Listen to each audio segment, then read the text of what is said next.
Saludos amigos de su programa Así Vamos.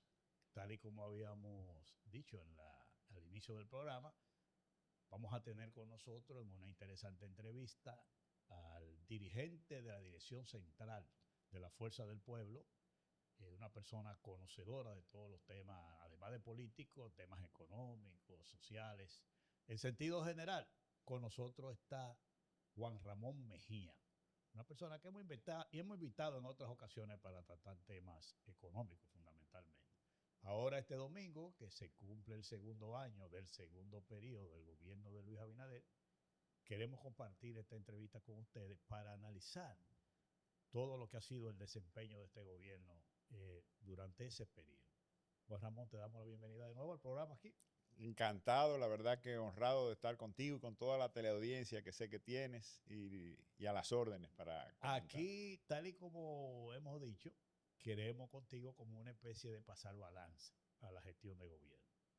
Eso es lo que en esta semana se inicia, ¿verdad? El presidente Luis Abinader cumple 2 años de su segundo periodo y lo primero que uno tiene que enfocar es la situación económica del país. Desde la fuerza del pueblo, desde tu opinión, ¿cómo ustedes ven esta gestión? ¿Cuál es el balance que ustedes pasan? Bueno, el balance ha sido frustrante en sentido general. Si vemos el 2025, que fue el primer año completo que tuvo la gestión, el segundo mandato del presidente Abinader, Sí. tuvimos un anémico crecimiento de un 2.1%. Y no solo que tuvimos un anémico crecimiento de un 2.1, sino que adicionalmente, si analizas las cifras macroeconómicas de cada sector, te vas a dar cuenta que ese crecimiento estuvo motorizado básicamente por el entorno internacional.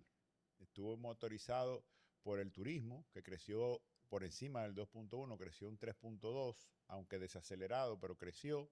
Crecieron las exportaciones, pero cuando te vas a las cifras de las exportaciones, descubre que lo que creció fue el precio del oro, que vino de menos de $2.000 la onza Troy a cerrar en el 2025 casi en $5.000 la onza Troy, y eso trajo como consecuencia, obviamente, un crecimiento de nuestras exportaciones. Igualmente, la inversión extranjera tuvo 2 dígitos, 11%, y las remesas, que no tienen nada que ver con una acción gubernamental, crecieron alrededor de un 13%. Entonces eso quiere decir que todos los sectores internos, por ejemplo la construcción, tuvo una cifra negativa de crecimiento el año pasado por aparentemente una muy mala gestión en la permisología que se le daba a los constructores, que llegaron a tener que hacer manifestaciones de queja en diferentes escenarios. Y eso fue muy, muy decepcionante para el país porque fue la gestión interna, aunque ellos alegaban que era el Ajá. entorno internacional, pero el entorno Pues, internacional había sido favorable. eso es lo que con eso que tú estás diciendo, revela que entonces el entorno internacional no es la causa de lo que está No, no, pasando no. a lo interno entonces. Sin dudas, todo lo internacional fue lo que nos favoreció. Y si te pones a analizar este año el crecimiento del turismo, yo te diría que han habido 3 grandes ferias este año. Sí. Inmensas. La de Madrid, Eh, que es todos los años. La de México, que no es todos los años. ¿Cuál fue la de México? La de México fue un capo que agarraron y generó actos terroristas en México. Eso trajo como consecuencia que la inseguridad de un país competidor Favoreciera. generara que muchos tour operador, y eso me consta porque me lo dijo un tour operador, cancelara algunas reservas que tenía pre-reservadas en Para México México para hacerlas en República Dominicana. es Eh, un factor es un factor, momentáneo. exacto, pero es un factor que favoreció la cifra del turismo en este año. Igualmente, yo no sé si tú has tenido el honor de visitar Israel, Dubái, los países del Golfo Pérsico, te darás cuenta que hay pocos arrecifes, es una zona de playa. Sí. Aunque hay mucho turismo histórico, hay mucho turismo, Cultural. pero hay playas. Entonces, cuando pasa lo que está pasando, la gran feria de Irán, José. genera que todo lo que iba a hacer turismo a esa zona para conocer pirámides, para hacer en Semana Santa el Sí. recorrido de Cristo, todo eso estuvo buscando destinos. y probablemente nosotros hayamos recibido algún porcentaje de ese destino. Sobre todo una zona como Dubái, que es muy de moda de la gente. Sí, Dubái es playa totalmente, digo, hay playa y ciudad, porque Sí. tiene cosas impresionantes en términos de construcción, pero tiene muchas playas. Yo estuve ahí en diciembre y lo que no vi fue arrecife, todo era playa, porque es arena. Pero mira, Juan Ramón, lo que sí que también se habla, el gobierno se vanagloria de hablar de que hemos tenido un crecimiento económico. Cuando tú te pones a ver lo que va de este año, ellos sacan a relucir un crecimiento económico de 4 y algo, en este caso. O sea, hacen alusión al crecimiento económico a pesar de la situación. Entonces uno se pregunta, ¿cómo se traduce eso en la situación económica del país? Mira, el primer factor, tengo que decirlo, es que hay un rebote estadístico en la construcción y lo explico. Te mencioné. ¿Cómo es? Tú oyes la palabra que tú usas, rebote. Sí, porque fíjate, si tú durante el 2025 trancaste la construcción generando que decreciera por una falta de darle los permisos a las obras que estaban en carpeta, porque no se estaban agilizando los permisos, y tú recibes 1.000 al mes, pues tú tienes varios miles parados, y cuando cambias a una persona con el gen PRMista y pones a una persona con el gen reformista, y todo eso no, comienzan a agilizarse los permisos, se ponen al día y autorizan los que están entrando y los que estaban pendientes. Entonces eso hace que más obras al mismo tiempo se inicien y ha tenido un reapunte la construcción creciendo por encima de 2 dígitos y ha sido el motor del crecimiento económico en este momento. O sea que ahí ha habido un poco de rebote estadístico. El turismo, con lo que te expliqué de las ferias que han habido, también están teniendo muy buenas cifras. Pero yo explico un aspecto del turismo que me gusta ponerlo en la mesa. Ustedes nunca van a oír o han oído al ministro de Turismo que sale en primeras planas, ocupando primeras planas, hablando del logro del turismo. No habla de ocupación. De ocupación. De ocupación no habla. Habla de cifras de llegada de turistas. De visitantes. De visitantes. ¿Por qué? Porque la ocupación se ha mantenido alrededor del 75-80% históricamente en República Dominicana. No ha tenido gran variación. Entonces, ¿cuál es la causa del aumento del turismo? La mayor cantidad de infraestructura, gracias a una inversión que se hizo en el pasado de carreteras, aeropuertos, infraestructura rural, acueductos, energía, urbanismo, que generó por N número de años inversión privada, inversión extranjera en esa zona para mejorar nuestra oferta de hoteles, nuestras ofertas de apartamentos de corto plazo, de villas, y diversificar la oferta en la República Dominicana, y eso trae como consecuencia que hoy nosotros tengamos una mayor capacidad de hotelera, mayor capacidad para huésped, y es lo que genera el aumento, no una buena gestión, sino la buena gestión fue la inversión, y por eso criticamos tanto al gobierno dominicano con la más baja inversión de capital y que históricamente ha tenido la República Dominicana en relación al porcentaje del presupuesto que dedica a ese. ¿Cómo evalúan ustedes estos 2 años en términos de la inversión de capital? No, eso ha sido desastroso. Estamos hablando de menos de un 12% del presupuesto dedicado a la inversión de capital. Y te voy a explicar en términos reales, que yo estoy escribiendo un artículo para salir mañana, entiendo que va a salir, mañana lunes, donde te hago esta explicación que tú la vas a entender muy bien. Mira, el capitalismo genera con el tiempo una trampa y una complicidad entre los políticos y los empresarios de más alto nivel. Esa complicidad consiste en que a muchos de esos empresarios se le dan excepciones fiscales en las áreas que se desenvuelven y se hacen barreras arancelarias a lo que pudieran traer que compite con su producto. Mientras tanto, los políticos se financian con esos empresarios y probablemente esos empresarios que son dueños de medios se hacen de la vista gorda con los actos de corrupción, con las delicadezas de los políticos. Eso trae como consecuencia una decepción generalizada. Lo normal es que después venga, en los ciclos que ha pasado en Latinoamérica, venga una persona prometiendo castigar esa práctica y genere una nueva complicidad en la que castigan a los ricos, destruyen el aparato productivo, eso se llama la izquierda, destruyen el aparato productivo y hacen una complicidad con los pobres, generando un parasitismo generalizado, dándole un chequecito, etcétera. Y nosotros, gracias a Dios, no hemos pasado a esa etapa. Pero estamos en una etapa muy peligrosa de cara al futuro del país. Y es la combinación de ambas. Este gobierno ha mantenido unas complicidades a las más altas esferas, pero además ha comenzado a comprar gobernabilidad. ¿Cómo compra gobernabilidad? Ampliando la nómina pública, ampliando las ayudas sociales cuando dice que ya no hay hambre, ampliando los planes de pensiones indiscriminados e injustificados. ¿Y eso qué trae como consecuencia? Un presupuesto cada vez más deficitario, más incapaz de sostenibilidad. ¿Y cómo se sostiene, cómo se financia semejante barbaridad? Con créditos. Y el gobierno está teniendo muchos préstamos constantemente. Cualquiera del PRM puede venir y decir, pero la relación de préstamos PIB no ha subido tanto. Y yo le digo sí, pero fíjate qué pasa.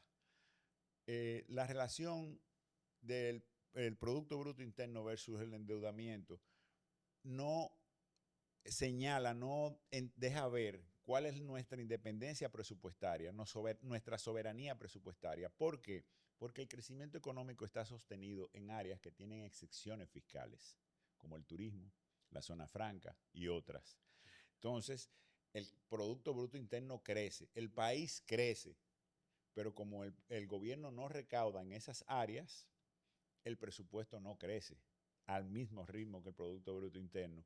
Pero si la deuda sigue creciendo al ritmo que crece el Producto Bruto Interno, los intereses se comen el presupuesto. ¿Qué es lo que está pasando ahora? Ahora mismo estamos hablando de que el 20% del presupuesto, o sea, más de lo que se invierte en infraestructura, se paga en intereses. Se estima que para este año vamos a estar alrededor de un 23% del presupuesto en pagos de intereses de deuda. Cuando tú hablas del endeudamiento, esa es una de las partes que se le critica más a este gobierno. Y el gobierno se vale de ese argumento que tú hablas, de la relación PIB y deuda. Entonces, uno ve como esa defensa del gobierno, pero cuando tú buscas el monto de la deuda, no hay duda de que este gobierno es el que más préstamos ha obtenido de todos los gobiernos. Y el que ¿Qué tú más, dices de eso? el que más es sin duda el que más ha tomado prestado en toda la historia de la República Dominicana, y sin duda es el que ¿En más... cuánto estamos hablando ahora mismo? Más o menos, yo creo que hay un corte a mayo de este año, algo así. Sí, hubo un corte a mayo. Yo soy malo para las cifras, pero estamos hablando de... Yo vi ahí un corte que hablaba de 67 mil millones de dólares, más lo otro del Banco Central que llegaba a 83 mil millones. 83 es el total, sí, pero sin incluir lo del Banco Central, que eso es una bola de nieve que habrá que enfrentarla, y que hubo una ley de capitalización del Banco Central que no se ha cumplido, igual que la Estrategia Nacional de Desarrollo, igual que el Pacto Eléctrico, igual que el Pacto de Educación. Porque si nos vamos al análisis, este gobierno hizo el Pacto Eléctrico. Sí, tú lo firmaste, está en papeles, pero ¿qué tú has cumplido del Pacto Eléctrico? Absolutamente nada. La electricidad, lo que estamos aumentando el déficit también. Imagínate, aumentando el déficit por la vía de la electricidad, aumentando el déficit clasifical por la vía del Banco Central, aumentando el déficit por la vía de los gastos corrientes. ¿A dónde vamos? Estamos sacrificando la soberanía presupuestaria. El gobierno no va a tener para invertir en lo que tiene que invertir, que se llama salud, se llama educación, se llama infraestructura. No lo va a tener porque cada vez menos el presupuesto puede disponer. Cada vez que ya el gobierno se sienta en una mesa a hacer el presupuesto, tiene que decir tanto va de intereses, tanto para el 4% de la educación, tanto para... Y cuando viene a ver no le queda dinero. Tú sabes que yo vi y esto es importante que tú lo desarrolles, una declaración del doctor Rafael Albuquerque, que fue vicepresidente de Leonel Fernández, que es del partido de ustedes, donde él enfocaba sobre la política social de este gobierno. A raíz del tema que se planteó de hambre cero, y entonces él decía, pero aquí estamos hablando de hambre cero, pero ¿cuántas familias hay en el programa Aliméntate? ¿Cuántas familias hay en Bonogás? ¿Cuántas familias hay en una serie de programas sociales? Y él cuestionaba y hacía como esa relación con eso. ¿Cuál es el enfoque que ustedes tienen en ese aspecto? No, sin duda. Oye, lo que estamos hablando, hambre cero y las políticas sociales del gobierno. Sin duda tú estás hablando del creador de las políticas sociales, del diseñador de las políticas sociales, el que generó los controles de las políticas sociales, el doctor Albuquerque, realmente una gran persona y un conocedor de la materia. Y en su gestión, cuando él manejó las políticas sociales, Manejó pues, el gabinete social. El gabinete social, sí. Sin duda se evaluaba y se manejaban estadísticas de a quiénes había que llevarle las ayudas sociales y cómo esas ayudas sociales tenían un compromiso con la sociedad para que esas familias se superaran. Por ejemplo, le voy a poner un ejemplo. Usted va a recibir esta ayuda social, pero usted tiene el compromiso de que su hijo vaya a la escuela. Y si su hijo falta a la escuela con mucha regularidad, usted va a dejar de recibir su seguridad social. Es como un incentivo. Es un incentivo, es un premio porque genere una superación, un desarrollo del capital humano en la República Dominicana para mejorar las condiciones de vida de esas personas que estaban en esa condición de inseguridad y que por la que el gobierno tenía que irlo a asistir. La idea era que obviamente no hubiera hambre, que se cubriera mínimamente las necesidades de esas personas, no completamente, porque hay que dejar un incentivo para que esa gente sigan luchando por superarse, por conseguir un empleo, etcétera, pero que mínimamente se le diera una ayuda social. Sin embargo, era una ayuda que no tenía un carácter ni político, ni clientelar, ni permanente. Exacto. Era una ayuda en lo que tú conseguías un empleo, en lo que tú te superabas. Hoy se llama Supérate, pero es una ayuda, no importa si tú tienes otro sueldo. Porque uno de los cuestionamientos que hay a esos programas sociales es que te dice a ti, pero ¿cuántas familias pobres que hay en República Dominicana? Porque uno dice 700,000, otro dice 300,000, pero un solo programa, Aliméntate, tiene 1,5 millones. 1,500,000. Y si te vas a lo de Bonogás, tiene casi 500,000. Y si te vas al otro, tiene otro 1,3 millones. Y tú dices, pero ¿cuántas familias que hay que merecen la asistencia social? Es uno de los cuestionamientos. Se supone que la asistencia social está dirigida a las familias que están teniendo pobreza o pobreza extrema. Sin embargo, ellos en un discurso de la mañana hablan de que redujeron la pobreza extrema y en un discurso en la tarde hablan de que subieron las ayudas sociales. Es que eso es contradictorio. Es totalmente contradictorio y eso es clientelar. Hay que estar claro, eso es una política clientelar. Ellos están haciendo una base de que aquí más de 1,5 millones de personas, la nómina no se sabe porque ni ellos saben cuánto tienen en la nómina, según unas declaraciones de un funcionario. Pero sin duda no hay un control y lo que están haciendo es generando una base de parasitismo que genere un compromiso electoral de cara a las próximas elecciones. Mira, Ramón, vamos a hacer una pausa, pero me gustaría que después de la pausa, tú vayas identificando los sectores en los que tú crees que el gobierno ha sido más deficiente. Por ejemplo, hay quienes hablan que es el sector eléctrico, hay quienes hablan del problema de la inseguridad, del alto costo de la vida, que tú identifiques y vamos a evaluar cada uno de esos sectores, sobre todo que la gente en la calle, a mí lo que más me hablan del tema del sector eléctrico con los apagones, me dicen, habla del sector eléctrico, habla de los apagones, que sé que es un problema serio, pero hay otros sectores que también están pasando por una situación difícil. Vamos a querer que después de la pausa vayamos evaluando los sectores que tú entiendes o del partido ustedes entienden que son en los que el gobierno ha sido más deficiente. Pausamos.